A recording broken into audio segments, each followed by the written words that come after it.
오늘 말씀은 출애굽기 14장 10절에서부터 16절까지입니다. 바로가 가까이 올 때 이스라엘 자손이 눈을 들어본즉 애굽 사람들이 자기들 뒤에 이른지라. 이스라엘 자손이 심히 두려워하여 여호와께 부르짖고 그들이 또 모세에게 이르되 애굽에 매장지가 없어서 당신이 우리를 이끌어내어 이 광야에서 죽게 하느냐? 어찌하여 당신이 우리를 애굽에서 이끌어내어 우리에게 이같이 하느냐? 우리가 애굽에서 당신에게 이런 말 이것 아니냐? 이르기를 우리를 내버려두라.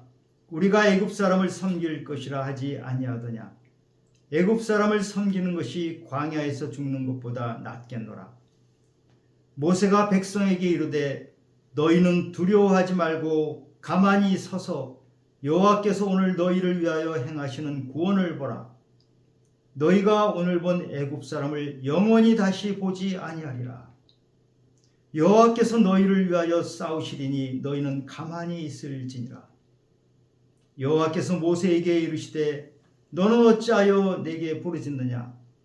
이스라엘 자손에게 명령하여 앞으로 나아가게 하고 지팡이를 들고 손을 바다 위로 내밀어 그것이 갈라지게 하라. 이스라엘 자손이 바다 가운데서 마른 땅으로 행하리라. 아멘.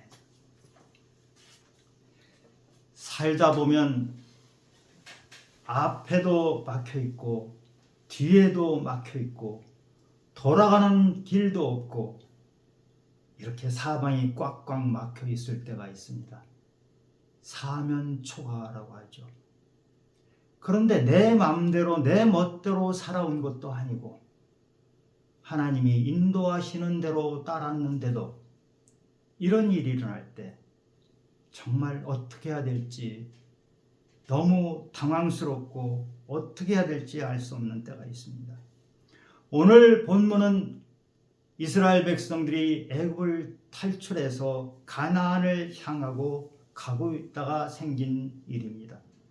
남자만 60만 명, 여자와 아이들 노인까지 합치면 200만에서 300만에 이르는 거대한 인구가 길을 나섰습니다. 떡반죽통을 등에 메고 아이들 손을 잡고 노인들 손을 잡고 이렇게 길을 나섰는데 며칠 동안 하나님께서 계속 구름 기둥으로 인도해 주셔서 길을 잘 가고 있었습니다. 그런데 갑자기 홍해바다가 앞을 가로막습니다. 뒤에는 바로의 군대가 쫓아오고 있습니다. 앞에도 뒤에도 갈 길이 없습니다. 동안에든 쥐이고 잘못하면 몰살당할 것 같은 위험에 처해 있습니다. 가나안으로 가는 길을 하나님께서 구름 기둥으로 인도하셨는데 어떻게 하필이면 길도 없는 길, 홍해바다 이 앞길로 인도하셨어요. 도대체 어떻게 된 겁니까? 이집트에서 가나안으로 가는 길은 여러 가지가 있습니다. 가장 좋고 가장 쉬운 길이 지중해 해변으로 가는 길입니다. 지금 전쟁이 일어난 가자 지구 쪽으로 난 길이 지중해 길입니다. 그 길로 가면 편하고 쉽습니다. 그 외에도 길이 몇 개 있습니다. 그런데 지금 홍해는 거기로부터 한참 밑으로 내려와야 합니다. 거대한 홍해가 가로막고 있을 때 정말 상상도 하지 못했던 이상한 곳, 하필이면 왜 이런 길로 인도하셨는지 어떻게 해야 됩니까? 백성들이 어떻게 합니까? 백성들은 가장 먼저 두려워합니다. 길이 막혔을 때 우리에게 가장 먼저 찾아오는 것은 두려운 일입니다. 디모데후서 1장 7절에 보면 하나님이 우리에게 주신 것은 두려운 마음이 아니라고 했습니다. 분명 두려운 것은 하나님이 주신 마음이 아닙니다. 그런데도 지금 이스라엘 백성들은 두려움에 사로잡혀 있습니다. 창세기 3장에 보면 아담과 하와가 선악과를 따먹습니다. 하나님께서 아담과 하와를 찾으십니다. 아담아, 아담아. 그때 아담이 숨어버립니다. 왜 그렇습니까? 두려워서 그렇습니다. 죄가 들어오면, 죄의 지배를 받으면 우리에게 찾아오는 것은 두려움입니다.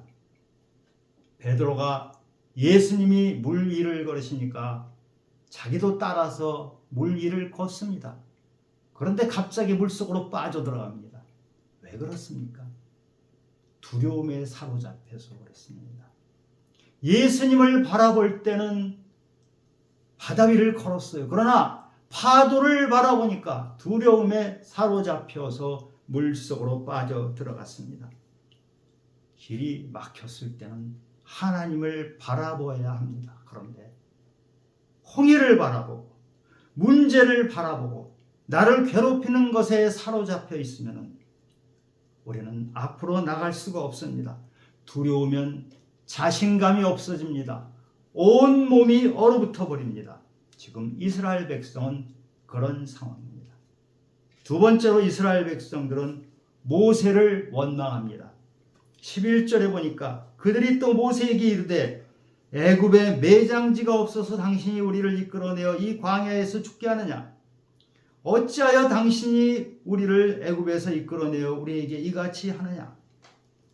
사실 백성들을 이끌어낸 사람은 모세가 아니에요. 구름 기둥이 이끌어서 홍해까지 온 것이에요.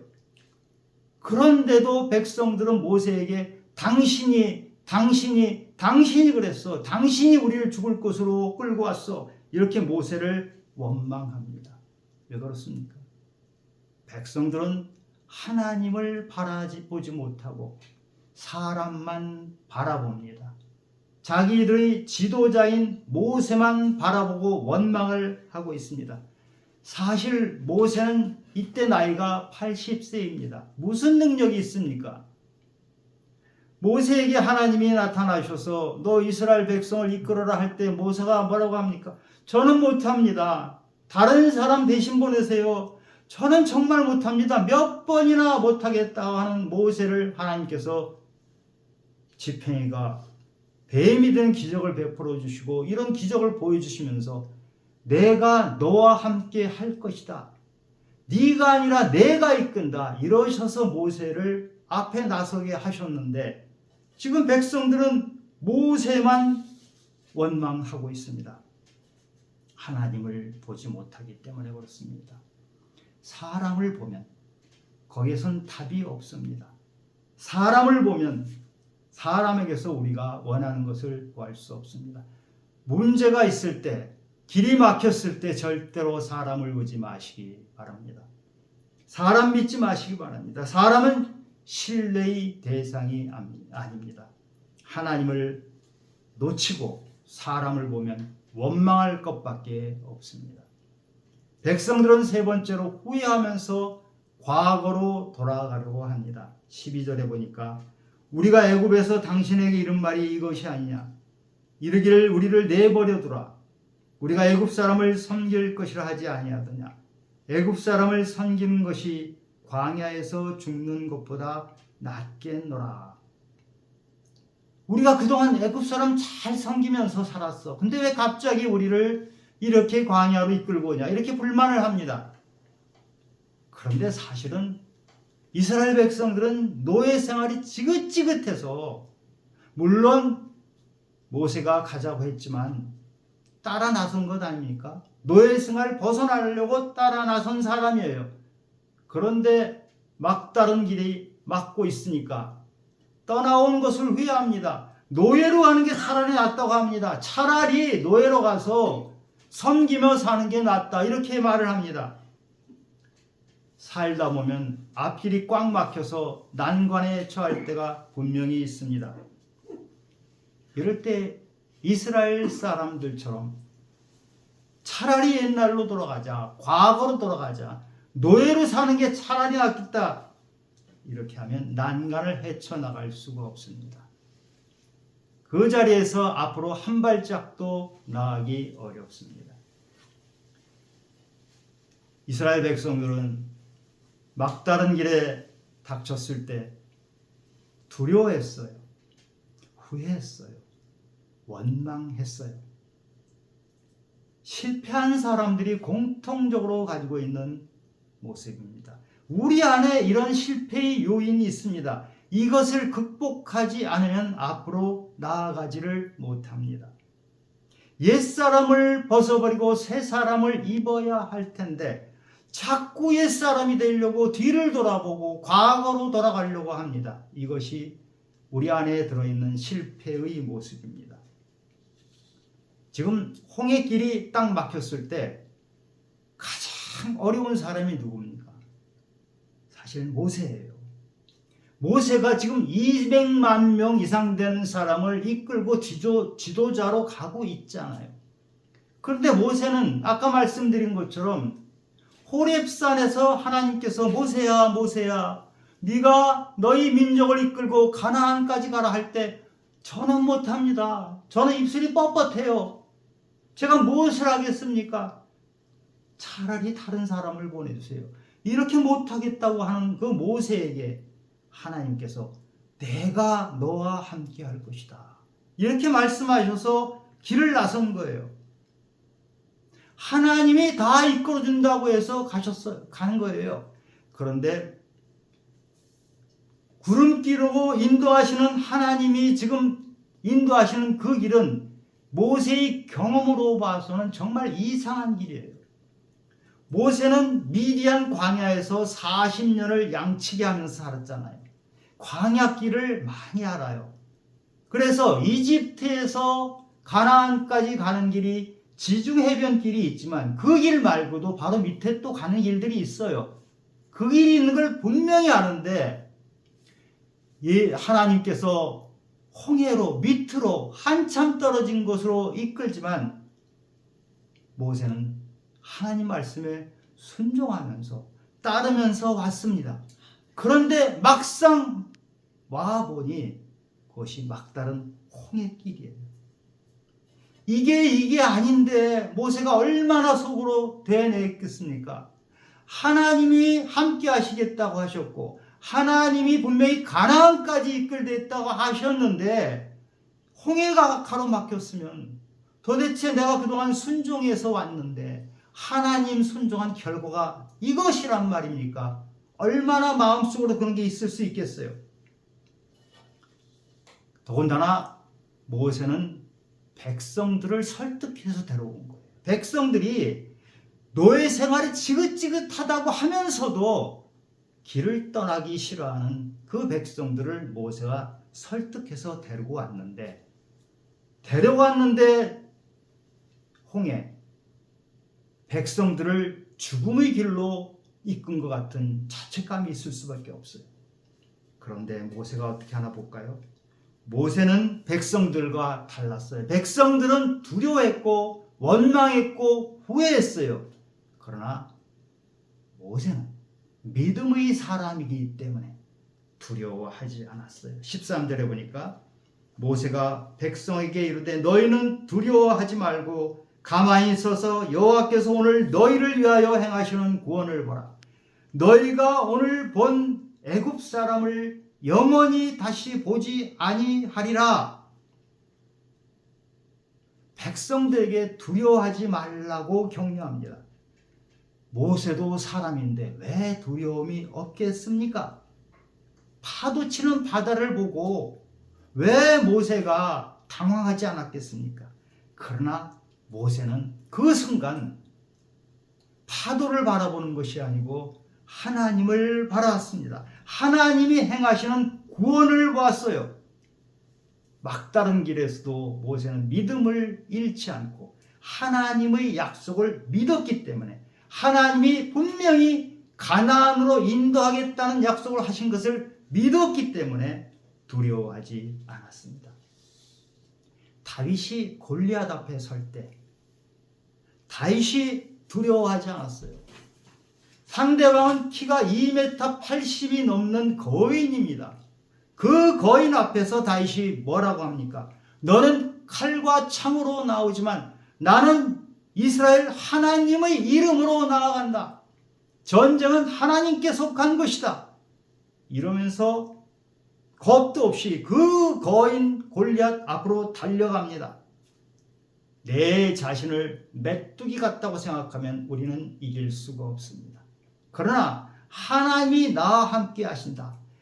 우리가 골리앗의 큰 키를 보면 그 키가 나를 압도하면 우리는 앞으로 나아갈 수가 없습니다. 그러나 다윗은 하나님의 이름으로 나아가니까 그 골리앗이 큰 키가 아니고 주먹만한 골리앗으로 보였던 것이죠. 그 주먹만한 골리앗이 되면 이제는 이길 수가 있는 것입니다. 모세는 후회하지 않았습니다. 과거로 돌아가지 않았습니다. 애굽으로 돌아간다는 것은 다시 노예가 되는 것이잖아요. 모세는 여기까지 하나님께서 힘들여서 이끌으시고 기적을 일으키시고 했다는 것을 분명히 알고 있었어요. 결코 돌아가지 않는다. 오늘 본 애굽 사람을 영원히 다시 보지 아니라. 모세의 노예 해방 선언, 자유 선언을 한 것입니다. 백성들은 차라리 바로를 섬기고 애굽 사람을 섬기는 게 낫겠다, 돌아가겠다 이랬지만 모세는 과거에 사는 사람이 아닙니다. 모세는 미래를 향한 사람이에요. 미래를 향한 사람은 과거와 단절하는 용기를 가진 사람입니다. 과거를 그리워하고 후회하는 사람이 아니고 미래에 대한 하나님의 약속을 믿는 사람입니다. 실패하는 사람은 과거와 단절하지 못하는 사람입니다. 끊임없이 되돌아가려고 합니다. 과거의 모습에 떠났다고 하면서도 사실은 떠나지 못한 채 다시 되돌아가고 항상 뒤돌아보는 사람이 바로 실패하는 사람입니다. 모세는 하나님을 끝까지 믿었습니다. 원망하지 않았습니다. 14절에 보니까 여호와께서 너희를 위하여 싸우시리니 너희는 가만히 있을지니라. 사람을 보면 원망하게 되잖아요. 그런데 모세는 하나님을 보았어요. 하나님을 보기 때문에 하나님에 대한 기대를 가지고 하나님에 대한 그 약속을 신뢰했어요. 너희는 가만히 있을지어다. 사람이 물속에 빠져 있을 때 물속에 빠진 사람을 구하는 사람이 이렇게 한다고 합니다. 그 물속에 빠진 사람이 허우적대면서 막 잡아채고 이럴 때 잘못 구하려고 하면 구하려는 사람까지도 물에 빠져 죽어요. 그래서 허우적대다가 힘이 빠졌을 때까지 기다린다 합니다. 그래서 힘이 다 빠졌을 때 건져낸다고 합니다. 우리가 운동을 배울 때도 마찬가지입니다. 테니스건 탁구건 골프건 배울 때 제일 먼저 우리에게 하는 말이 뭡니까? 힘 빼라. 힘 빼라. 네 힘 빼고 자연스럽게 채가 흐르는 그 힘으로 해라. 이것을 항상 말합니다. 내 힘을 빼는 것이 바로 순종입니다.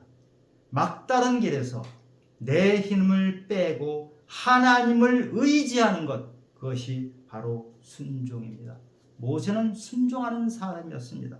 백성들은 40년 광야 생활 내내 원망했습니다. 그 원망하는 백성들을 이끌고 하나님께서 참으시도록 하고 이끌어갔던 사람이 바로 모세입니다. 홍해가 앞을 막았을 때 하나님께서 이렇게 말씀하십니다. 15절을 보니까 여호와께서 모세에게 이르시되 너는 어찌하여 내게 부르짖느냐? 이스라엘 자손에게 명령하여 앞으로 나아가게 하고 16절에 지팡이를 들고 손을 바다 위로 내밀어 그것이 갈라지게 하라. 이스라엘 자손이 바다 가운데서 마른 땅으로 행하리라. 백성들아 앞으로 나아가라.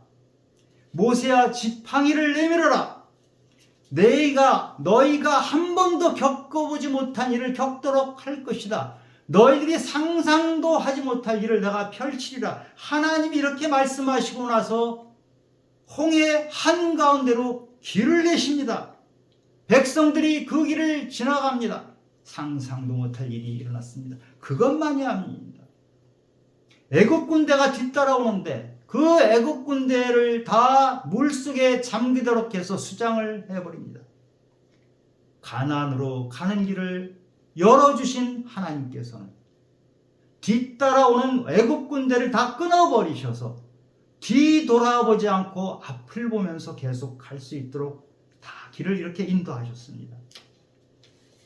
하나님은 홍해길로 인도하셨어요.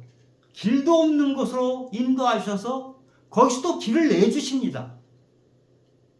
지중해 해변길은 참 편하고 쉬운 길인데 왜 하나님은 그 길로 인도하지 않으시고 홍해 길도 없는 곳으로 인도하셔서 바닷속으로 길을 내는 어려운 일을 행하시는지 왜 그러셨을까요?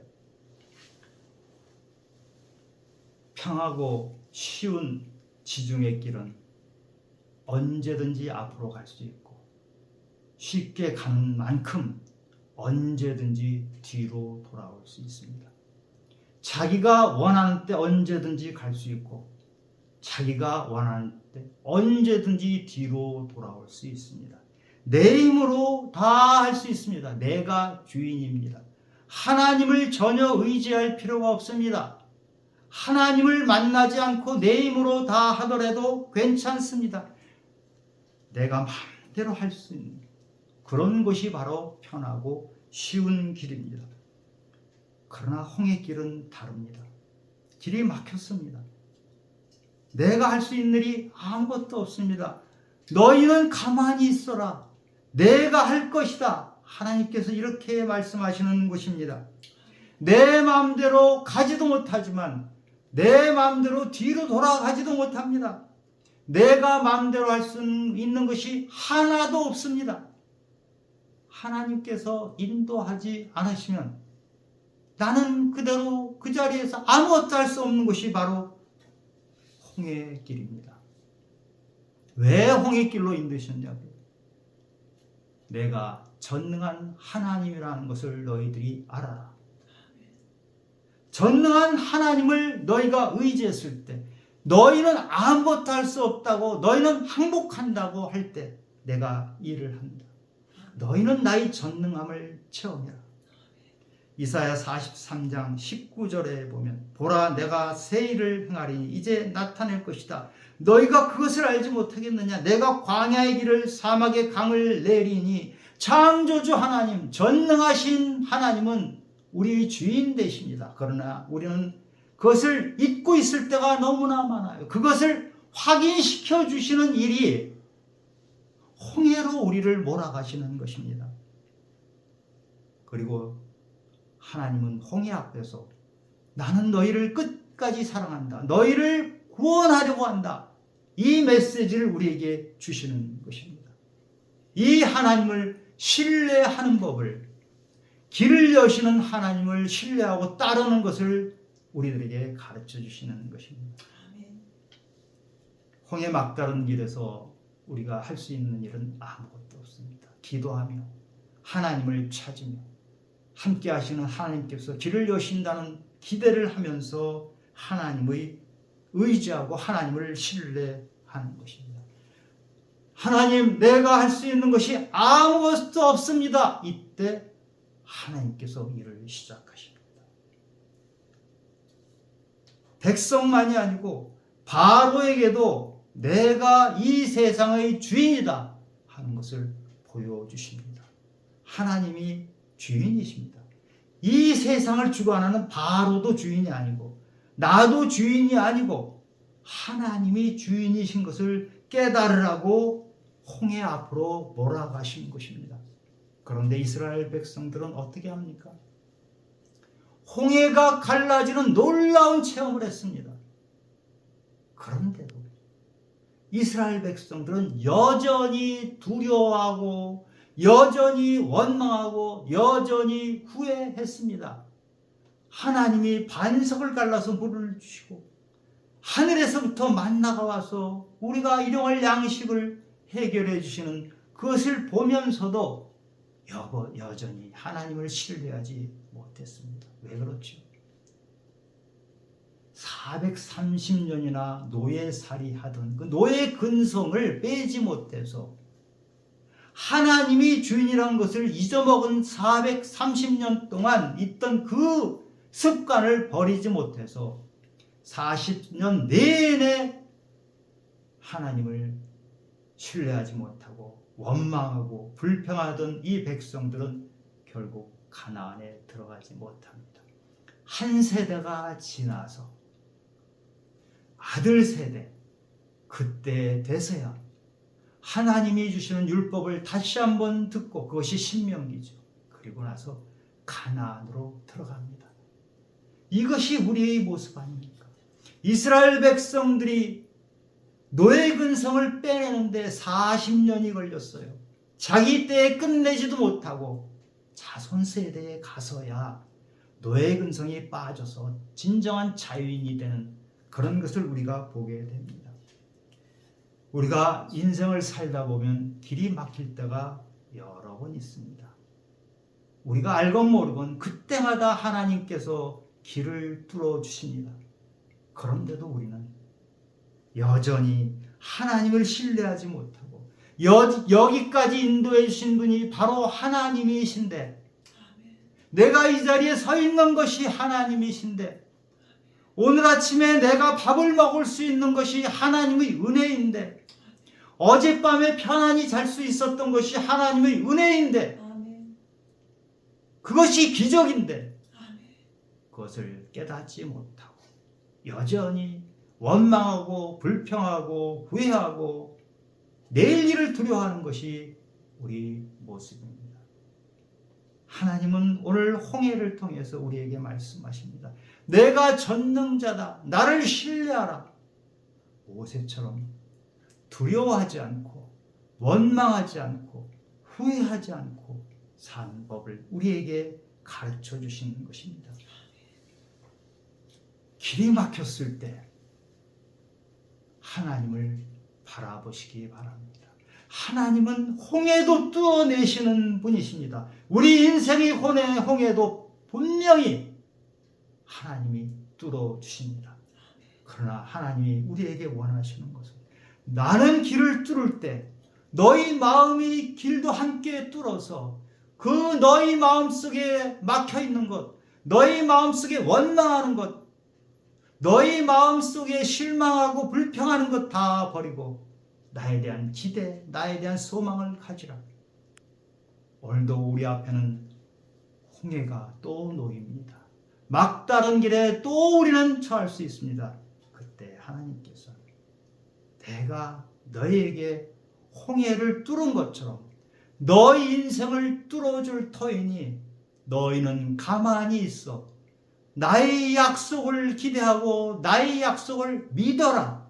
오늘도 이 말씀을 하시는 하나님을 깊이 마음속에 새기고 하나님을 만나는 성도님이 되시기를 예수님 이름으로 축원합니다.